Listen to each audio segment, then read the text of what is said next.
এই সদরঘাট নৌকা দিয়ে কালীগঞ্জ যাওয়ার পথে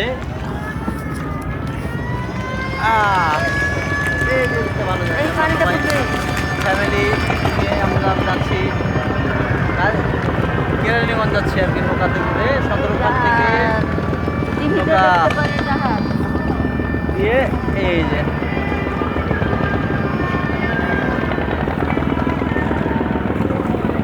আমরা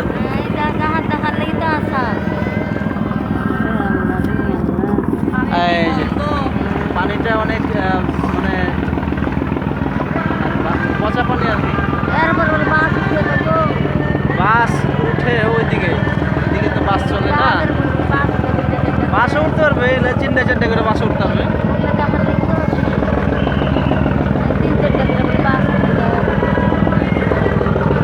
এই যে সদরঘাটের জাহাজ পানি জাহাজ এই যে লঞ্চ টার্মিনাল